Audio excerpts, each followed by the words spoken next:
What would you do if on Christmas Eve, right in front of 25 guests, enjoying a meal you cooked with your own hands, your only daughter pushed a paper across the table and told you that you were a useless person living off them?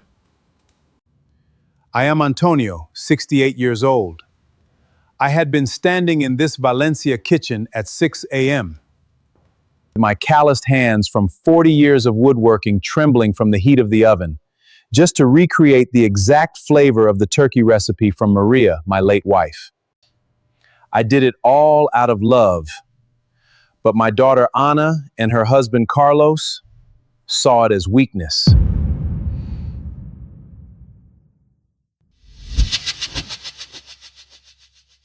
In the middle of the lively chatter of the elite guests, Anna looked me straight in the eye, coldly throwing out a rental agreement, €1,500 per month. Carlos sneered and added, "If you can't pay, then get out. We have no obligation to support a dead weight." The room fell silent, 25 pairs of eyes fixed on me like I was a pathetic loser.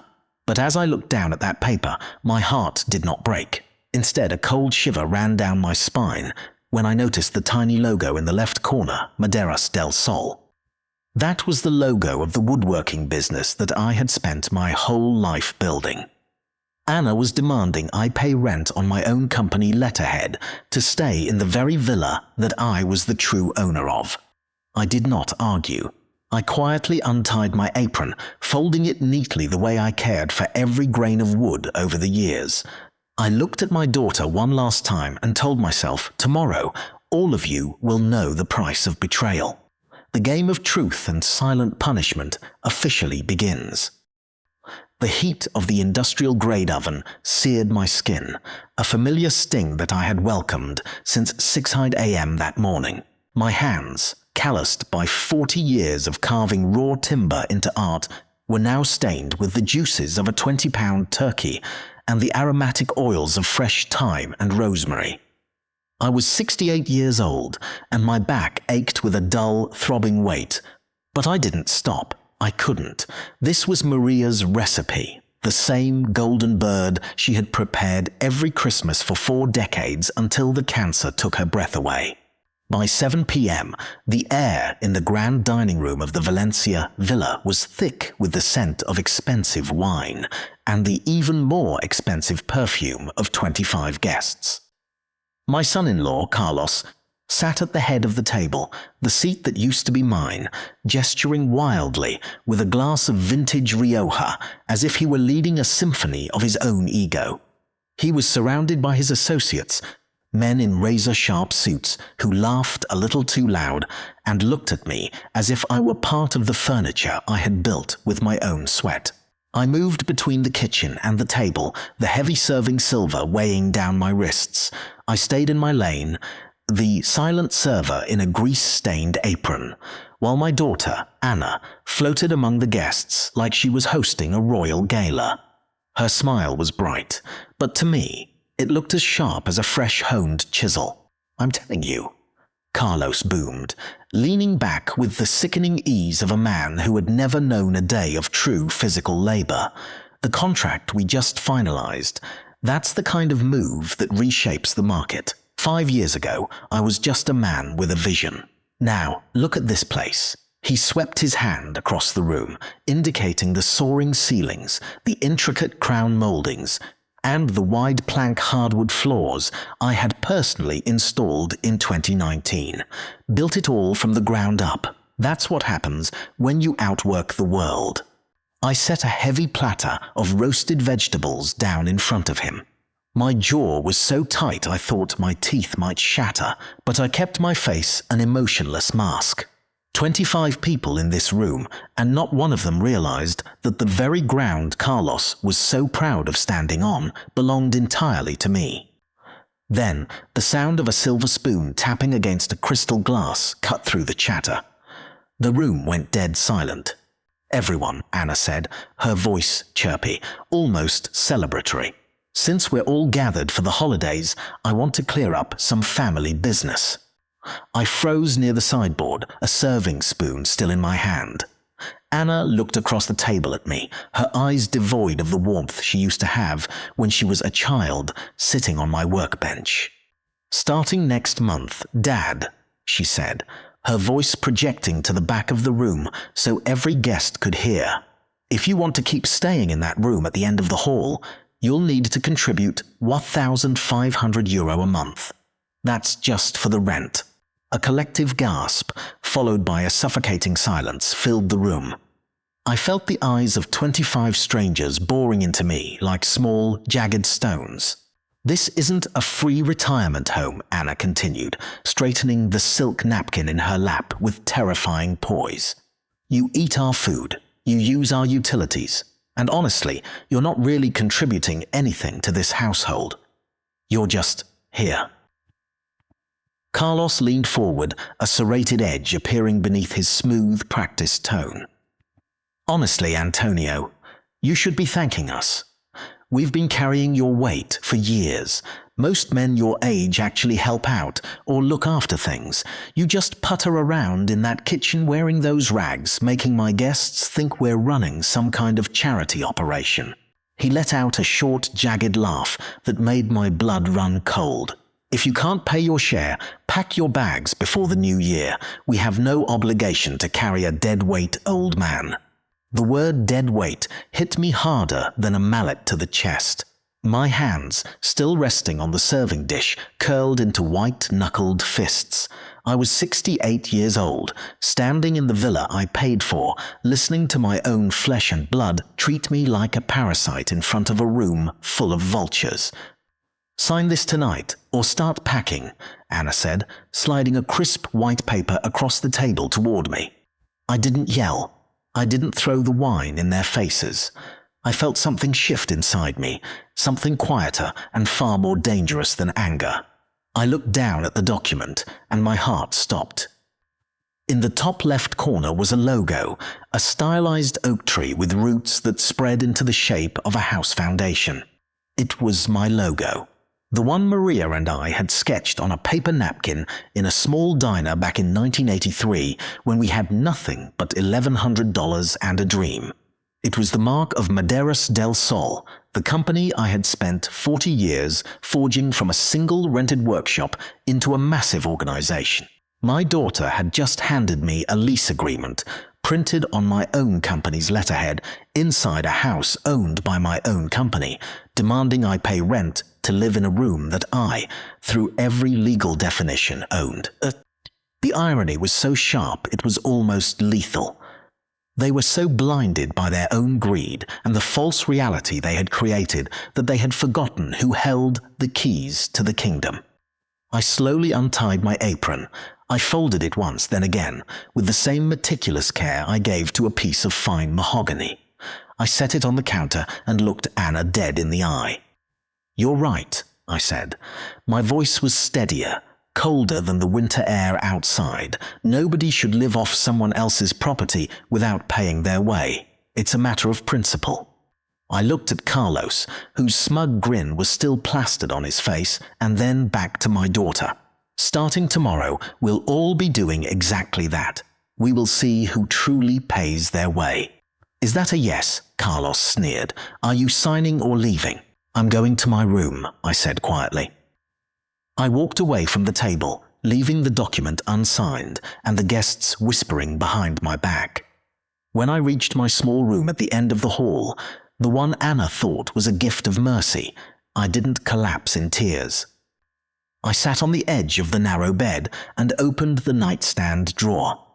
I pulled out a folder I had prepared 3 weeks ago when I first felt the wind changing. Inside was a copy of the original lease agreement for this villa, market rate €7,900 a month. Anna and Carlos's rate, €600 a month, listed as an internal family accommodation. I heard Carlos's boisterous laughter echoing from the dining room. He was likely telling another story about how he built this from the ground up. I looked at the suitcase in my closet, already packed and waiting. I wasn't leaving because I had to. I was leaving because I was about to set fire to the ground they were standing on. I picked up a framed photograph of Maria, and me on the day we opened our first workshop. We were young, covered in sawdust, and glowing with a hope that these two people in the other room could never understand. I had found this frame in the recycling bin earlier that week, buried under trash. They hadn't just tried to take my money, they were trying to erase my history. But they had made one fatal mistake. They thought I was a useless old man who had forgotten how to fight. They didn't realize that a master woodworker knows that to fix a rotten structure, sometimes you have to strip it down to the very marrow. I checked my phone. I had a message from Juan, my operations manager, and the only man who knew the truth. "The accounts are ready, Antonio. Just say the word." I didn't reply yet. I just looked at the oak tree logo on the paper I had brought from the table. The roots of that tree went deeper than Anna or Carlos could ever imagine. "Tomorrow," I whispered to the empty room, "tomorrow the rent comes due for everyone." The radiator in my new apartment hissed like a dying snake, a sharp contrast to the silent, climate-controlled perfection of the villa in Valencia I had walked away from just hours ago. This place was small, smelling of old floor wax and strong espresso, but it was mine. Most importantly, it was a ghost. To Anna and Carlos, I was just a dead-weight old man wandering the streets. They had no idea I was sitting in a war room. Juan, my operations manager for 30 years, sat across from me at a scarred wooden table. Beside him was Marta, a lawyer with eyes like flint, who had been dissecting my company's vitals since I first sensed the rot. "Antonio," Juan began, his voice heavy with a rage he was struggling to contain. "It's worse than we thought. Carlos didn't just overspend the company's petty cash. He went for the jugular." He slid a thick manila folder toward me. I opened it, and the first thing was a loan application for €400,000. My breath hitched. It was a business expansion loan, ostensibly for Maderas del Sol, but the funds had been diverted into a series of shell accounts I didn't recognize. "That's my name on the guarantor line," I whispered, my finger tracing the ink. It looked like my handwriting. The same slight forward lean, the way I always crossed my T's with a heavy hand. "It's a forgery, Antonio," Marta said, her voice cutting through the room like a cold blade. "Under federal law, that's bank fraud and wire fraud. Carlos didn't just sign your name, he put a federal noose around your neck. If this loan defaults, and looking at his investments, it will, the bank comes for everything you own to pay it back." I felt a sickening lurch in my stomach. 400,000. He's trying to bankrupt the very legacy I built for his wife. "He's not just bankrupting it," Juan interrupted, slamming a second folder onto the table. "He's stripping the meat off the bones while the animal is still alive." We tracked the inventory logs from the Zaragoza workshop. For the last 18 months, high-end stock has been vanishing. "Damaged goods?" I asked, already knowing the answer. "Exactly," Juan spat. 47 separate write-offs. Custom dining sets, upholstered oak pieces, the best we have. Total value, €250,000. All authorized by an inventory manager named Sarah Webb. "I don't know a Sarah Webb," I said. "You wouldn't," Juan said, sliding a grainy photograph across the table. It showed a younger Carlos at a dinner table with a woman. On the back, in faded ink, were the words Carlos and Sandy, 2001. Her real name is Sandra. She's an old flame of his. He bypassed HR, vouched for her personally, and planted her in the Zaragoza shop 14 months ago to run a black market pipeline for our furniture. I leaned back, the air in the small room suddenly feeling too thin. It wasn't opportunistic greed. This was a siege. Carlos had been tunneling under my walls for years, planting explosives at every corner of the business I had spent 4 decades sweat soldering together. "There's more," Marta said. Her tone changed, softening into something that felt like pity. That was when I truly got scared. "This isn't about Carlos anymore. It's about Anna." She opened a digital file on her laptop and turned the screen toward me. It was an email thread between my daughter and a Dr. Ramos. Dr. Ramos, the email read, "We spoke about my father's deteriorating condition.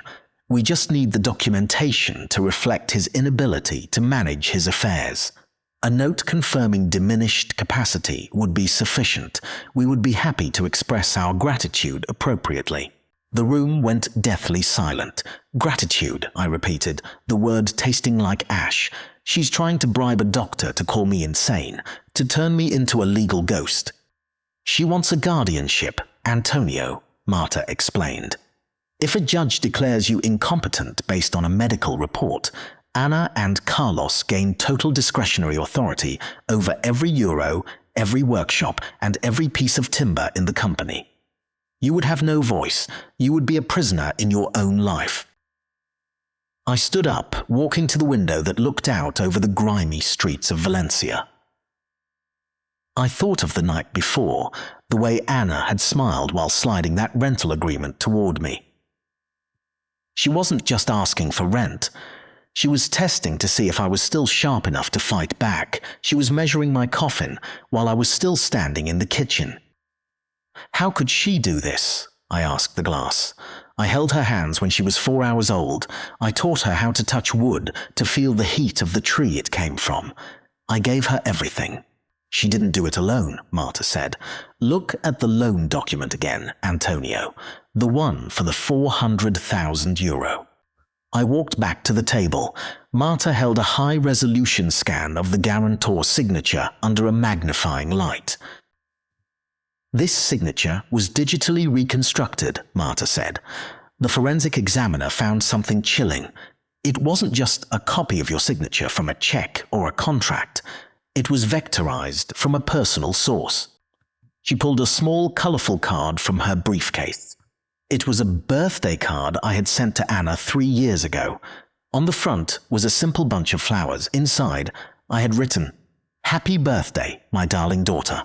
No matter how old you get, I will always be standing behind you. Love, Dad."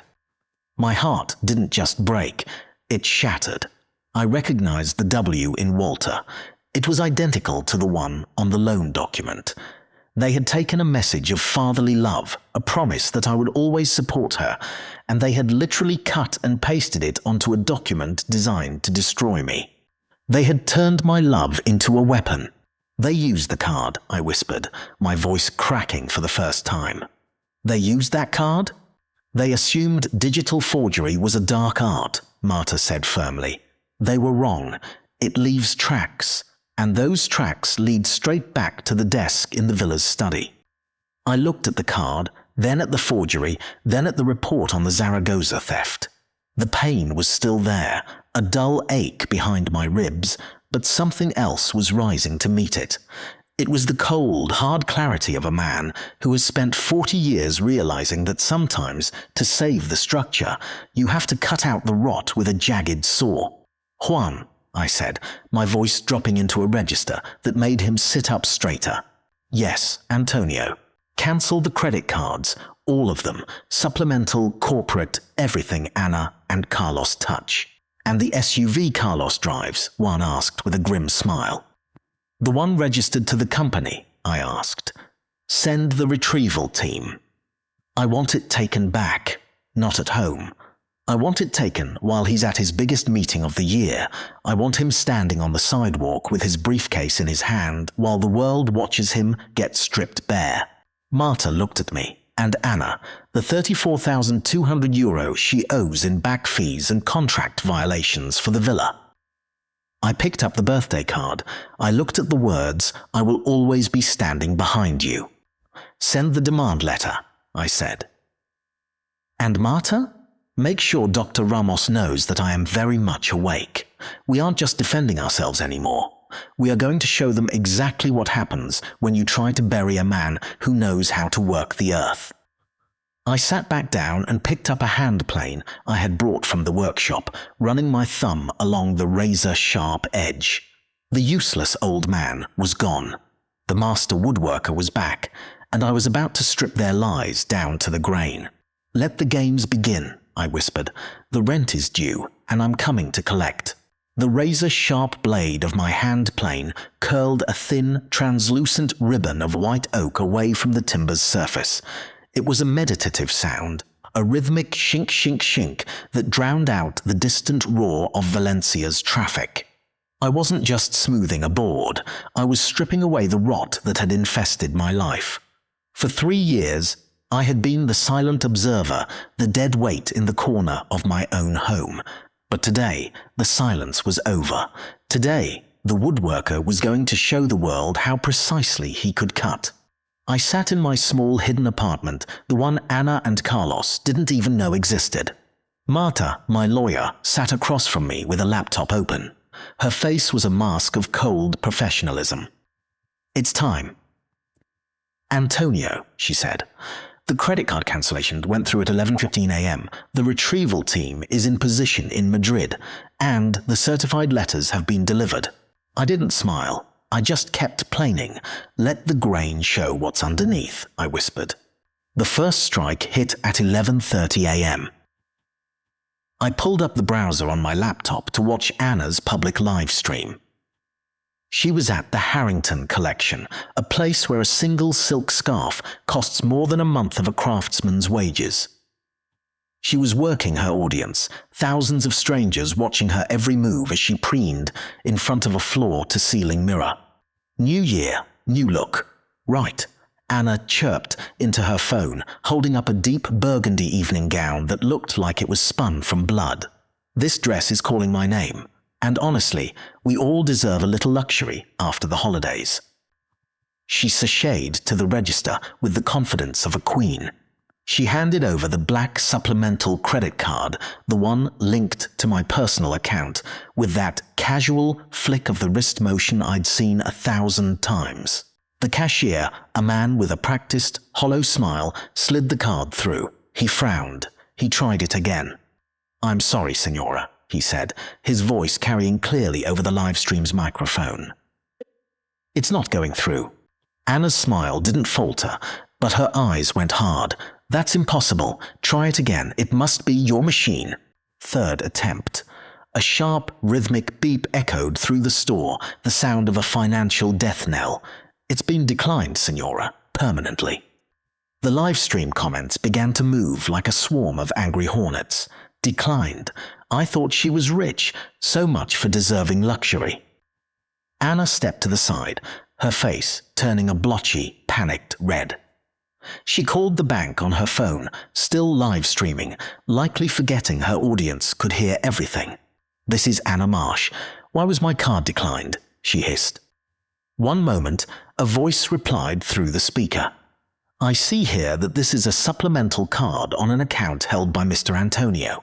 The primary account holder called at 11:00 a.m. to request an immediate and total cancellation. The authorization has been revoked." Anna froze. The phone nearly slipped from her hand. The generous husband and luxurious life she had curated for the world were evaporating in real time. 10 seconds later, the live stream cut to black, but the damage was done. The daughter who called me a gangnank had just been exposed as a fraud before the very public she worshipped. While Anna was being humiliated in Valencia, her husband was preparing for his big break in Madrid. Carlos was standing on the steps of the Meridian Group skyscraper, the crown jewel of international procurement. He was dressed in a suit that cost €4,000, checking his reflection in the tinted windows of the company-owned luxury SUV. He was meeting the director of procurement for a contract worth €180,000. This was the moment he had dreamed of, the moment he would finally become the man he pretended to be. He was shaking hands with the director, a man named Senor Moreno, when 2 men in Maderas del Sol uniforms approached them. They weren't smiling. One of them, a man named Paul, who had worked for me for 15 years, held a clipboard. "Carlos Marsh?" Paul asked, his voice booming across the plaza. Carlos bristled, trying to maintain his persona in front of Moreno. "Not now, Paul. I'm in the middle of a very important meeting. Go back to the warehouse." "I'm afraid not," Paul said, stepping between Carlos and the SUV. I have a formal retrieval notice. The temporary use authorization for this vehicle, registered to Maderas del Sol, has been revoked by the owner, effective immediately. Carlos's face went pale, then a terrifying shade of purple. You're lying. That car is mine. Do you have any idea who I am? I know exactly who you are, Paul replied, sliding a highlighted document toward him. You're the unauthorized user of a company asset. Your signature is right here on page 3, acknowledging that the owner can reclaim this vehicle at any time without notice. Give me the keys, Carlos. Now, before I call the police for grand theft auto.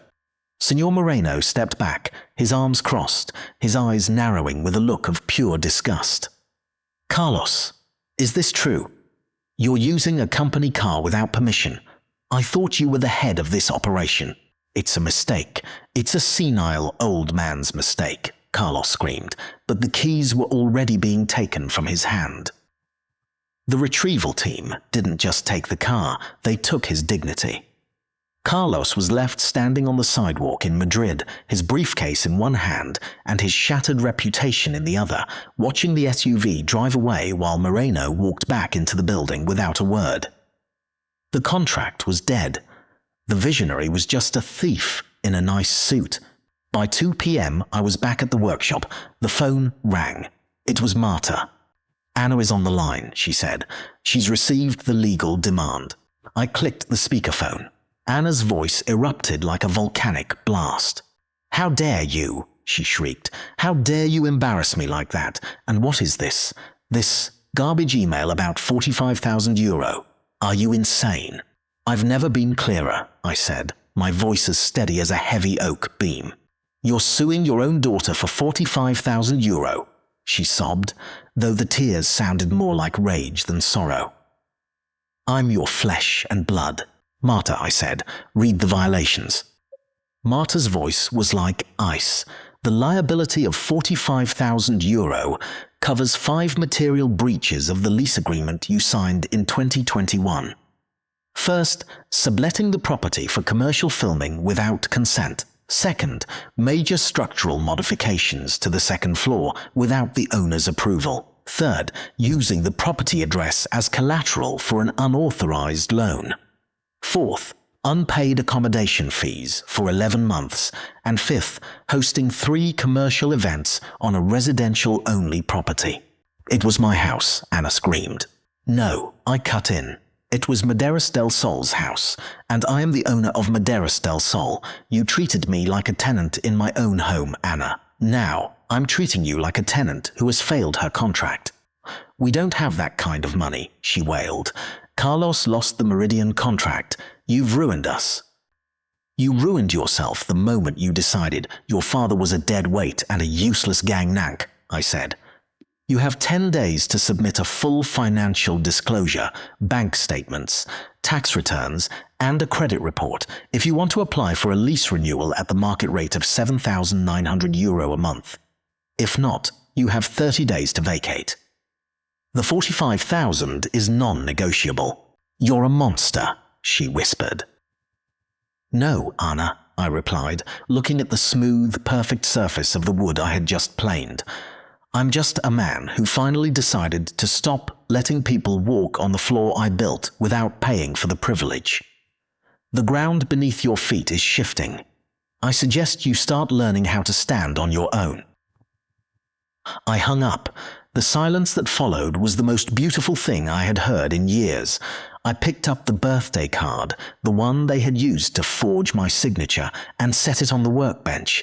They thought they could use my love as a tool to dismantle me.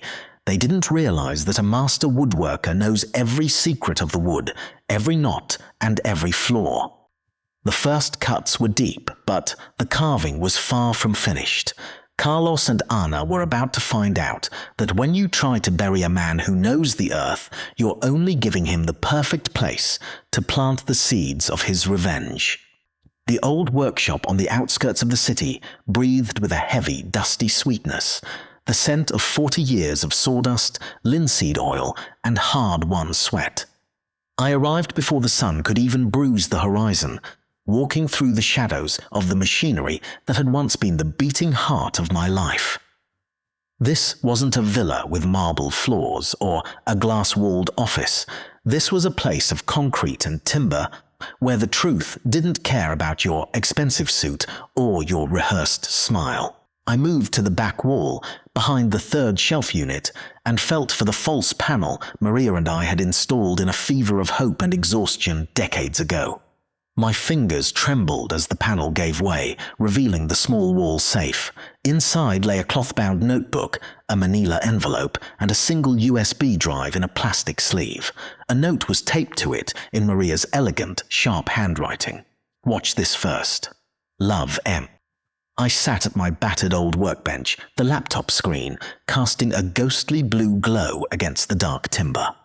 When I pressed play, my heart didn't just beat, it hammered against my ribs like a frantic bird. There she was, my Maria. She was sitting at this very workbench, wearing that old blue cardigan with the loose button she always forgot to fix. Her face was thinner, the illness already beginning its cruel harvest, but her eyes were like flint, steady, clear, and unyielding. "Hello, Antonio," she said, her voice a warm rasp that made my throat close up instantly. "I'm going to be practical, because we don't have time for anything else. I've been thinking about what happens to the company after I'm gone, and I've been thinking about our Anna." She took a breath, her gaze piercing through the lens as if she were looking directly into my soul from the beyond. "She leads with her heart, Antonio, but she is easily blinded. The wrong kind of person will see the value of what we've built before they ever see the value of her. I talked to our lawyer, Marta. I had the bylaws amended." Maria leaned forward, her expression shifting into the one she used when a ledger didn't balance. "Any sale or transfer of Maderas del Sol now requires the unanimous approval of a council of 7. The 7 employees who have worked for us the longest. Without their vote, no one can sell a single splinter of this company. Not even you, and certainly not anyone who thinks they can marry their way into a fortune. Take care of our people, Antonio. They are the only ones who truly know the price of this timber." The screen went black. I sat in the silence of the workshop and let the tears fall into the sawdust. She had built a wall of iron around our life's work before the first drop of poison had even reached Carlos's lips. March 12th. The anniversary of the day Maria left me. The air in the old workshop was cold, despite the heaters. I had invited them here, to the place where it all began, telling them I was finally ready to sign the papers and walk away. Carlos arrived first, stepping out of a hired car in a charcoal suit that probably cost more than my first 3 workshops combined. He carried a leather portfolio like it was a holy relic. Behind him, Anna walked with her head down, her dark blazer buttoned tight, her face a mask of weary anticipation. They were accompanied by a man with wire-rimmed glasses, Carlos's personal legal counsel, and a notary ready to witness the end of my life. Antonio. Carlos corrected himself with a smug, oily smile as he looked around the rustic space. "Thank you for being reasonable. This place, it has charm, I suppose, but it's time to move toward a more sophisticated future." He slid the thick stack of documents across the workbench. I saw the transfer agreement, the revised bylaws he had faked, and the medical report from the Dr. Anna had tried to bribe. "It's all here," Carlos said, his voice dropping into that predatory, gentle tone. "Once you sign, we'll take the burden off your shoulders. You can retire in peace. No more dead weight, right?" I picked up the pen. My hand was as steady as a mountain. I looked at Anna. "Is this what you want, daughter? To see your mother's work handed over to a man who treats her father like a tenant?" Anna flinched, her eyes filling with a sudden, sharp moisture. "Dad, please, it's for the best. You're not yourself anymore." Carlos says many things," I interrupted, my voice cutting through her rehearsed speech like a saw through soft pine. I turned to the final page. I didn't sign the transfer. I didn't sign the power of attorney. Instead, I signed a very different document, one that Marta and Juan had prepared in the shadows. "I'm finished," I said, sliding the papers back. Carlos reached for them, his fingers twitching with greed. But as he read the signature line, his face didn't just turn pale, it turned the color of ash. "What is this?" he hissed, his voice cracking. "This isn't the transfer. This is a voluntary disclosure statement." "Read the fine print, Carlos," I said, standing up. "By bringing those falsified financial records into this room, by presenting that forged loan application and that bribed medical report as legitimate documents, you have just committed multiple counts of fraud in the presence of legal witnesses." The heavy doors at the end of the workshop swung open. The sound of boots on the wood floor echoed like thunder. Juan walked in first, followed by Marta. But it was the four men behind them that made Carlos drop the portfolio. They were wearing dark coats, their expressions as cold as the morning air, federal investigators from the Financial Crimes Division. "Carlos Marsh," the lead investigator said, his voice echoing in the rafters. "You are under arrest for bank fraud, forgery, and the embezzlement of over €380,000 from the accounts of Maderas del Sol." Carlos's mouth opened and closed like a fish out of water. He turned to his lawyer, but the man had already stepped 3 feet away, his hands raised in a gesture of total dissociation. "Anna," Carlos screamed, grabbing her arm. "Do something. Tell them your father is senile. Tell them he's making this up." But Anna was looking at me. She saw the recording device on the table.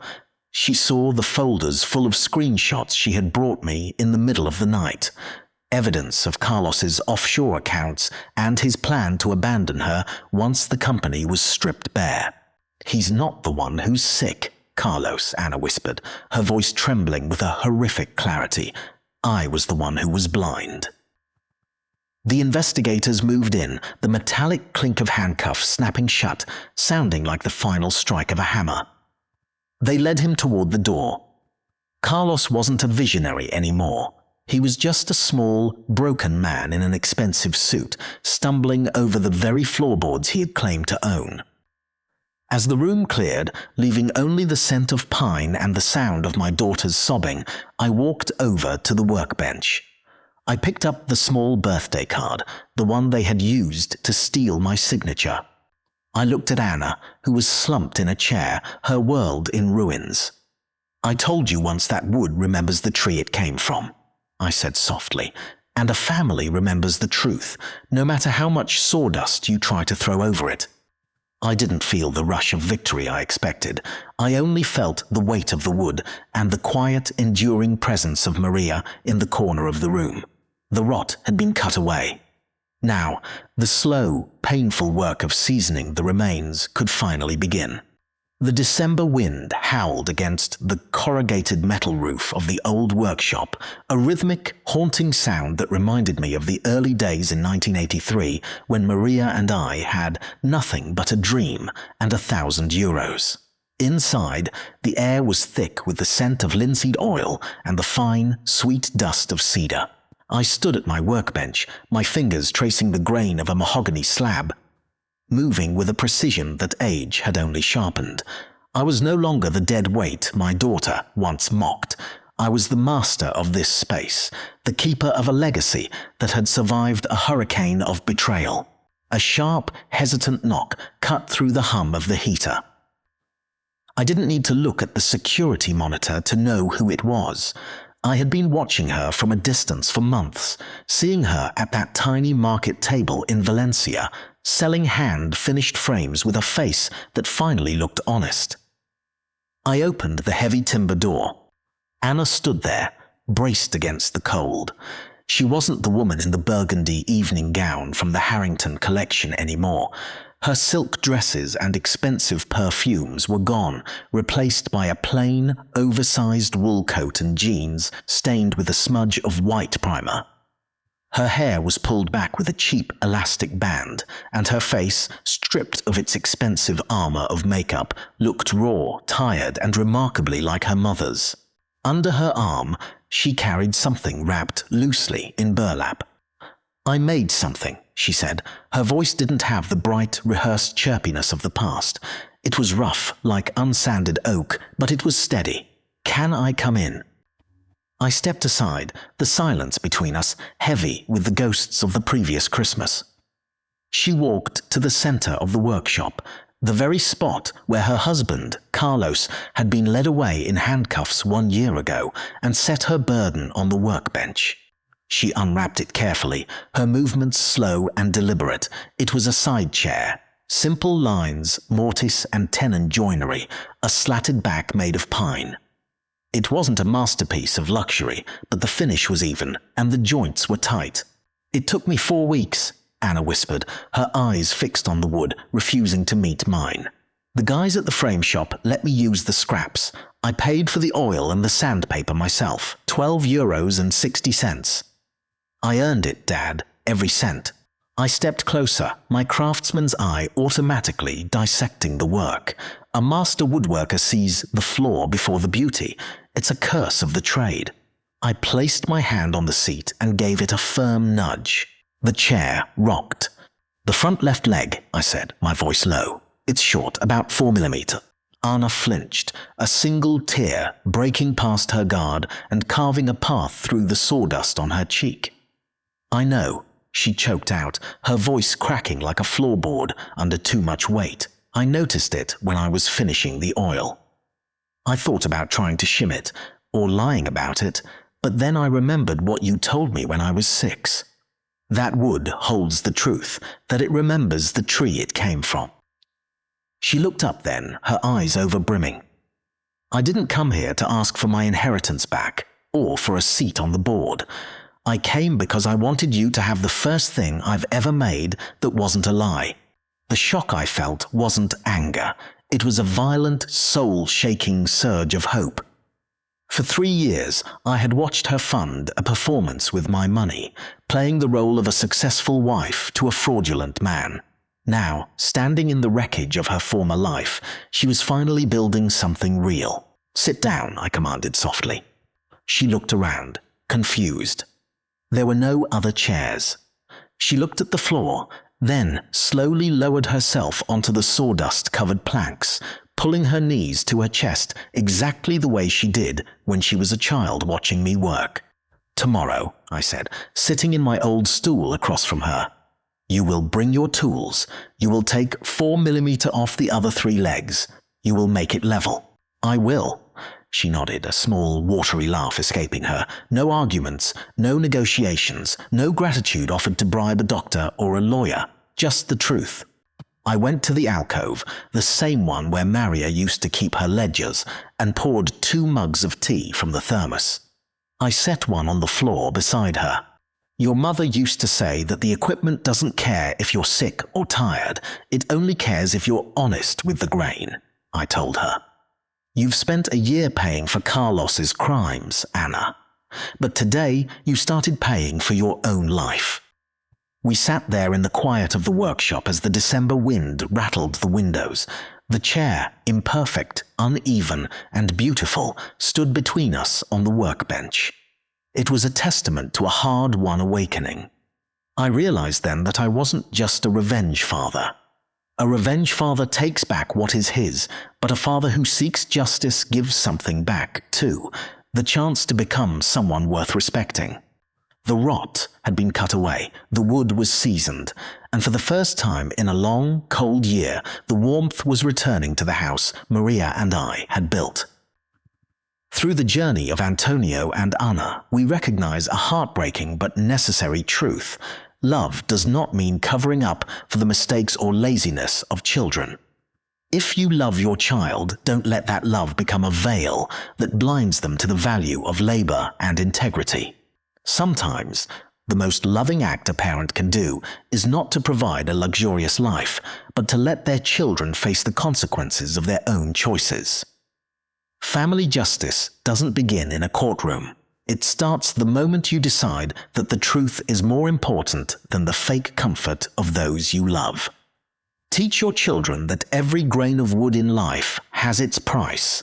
And only things built from sweat and sincerity are truly sustainable.